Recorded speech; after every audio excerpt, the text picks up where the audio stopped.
Dear parents, do you love your children?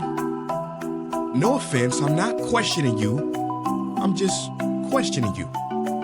Do you love your children? I know it sounds rude to ask. I mean, all parents would say they would give their child the world, and I believe them. But parents, do you ever think about the state of that world that you're gonna leave them? Look, you work hard to provide for your family. A parent's job is never finished. I commend it. You want generational wealth, and that's terrific. But tell me, what is the point of generational wealth if the future generations don't even have a world to spend it? I know what you're thinking. Kids these days, what do they know?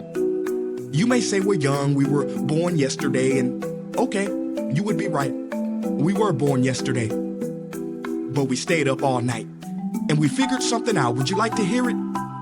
Humanity will never solve climate change with its science. It'll solve it with its spirit. Not by rebalancing economies, but rebalancing philosophies. Cause don't we treat the earth how we see the earth?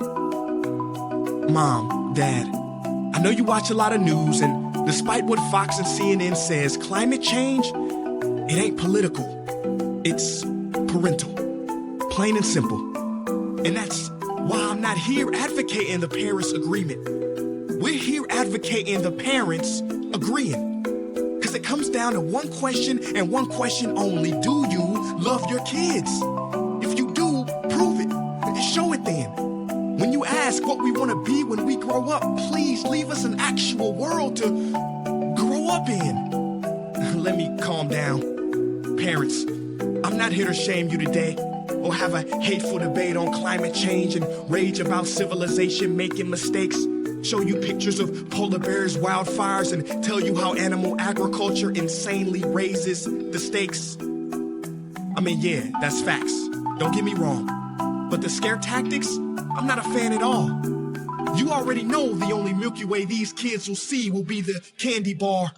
You already know when they turn 30 years old, there will be more plastic in the ocean and fish. You already know this. Like I said, you hear it on the news. That's where the freaking news goes wrong. Cause if you simply focus on what's going wrong, you get more of what's going wrong. That's universal law. Please stop inciting fear. Let me make this quite clear. Martin Luther King's speech, I Have a Dream, would not have been the same if it was called I Have a Nightmare. Because he knew the doomsdaying and naysaying is straight lame. It is through inspiration and hope that we make change. So all you environmental activists who take aim, shame, and place blame, I feel your pain, cause I was the same. Foolish. But you must see the irony of having heated debates over global warming. Bro, cool it. Cause the solution is teamwork, and what good is driving an environmentally friendly vehicle if you're a mean person? One thing's certain, love is what we need urgent. But I get it. Technology has blinded us, clouded our common sense to the point where if I say we are not separate from nature, many start doubting it. Think about it. When we were born, we did not come into the world.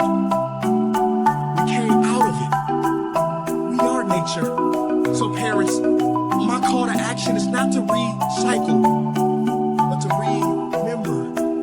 Remember when you step outside, nature is alive. Remember the wind is her voice, the rocks are her bones. Remember when you breathe, every inhale is mirrored by an exhale of a tree. Remember the water you drink comes from the streams and the sea. Remember herefore that love is the greatest renewable resource. It is so resilient. And perhaps most of all, remember us.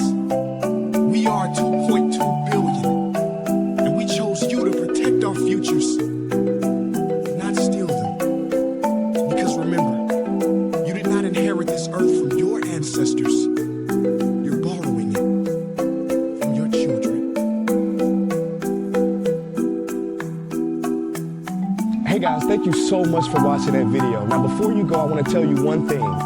Now, while the media today wants you to be afraid, I want you to not look at the world as a crisis that needs saving, but as a friend that needs remembering, as a love that needs honoring. You know, Martin Luther King once said that those who love peace must learn to organize as effectively as those who love war. So this Earth Day and every day, I want you to join me in organizing with the Nature Conservancy and their mission to heal this planet. I want you to go to nature.org and find a local chapter in your area and get involved today. You know, Margaret Mead once said, never underestimate the power of a small group of committed people to change this world. For that is all that ever has. Peace.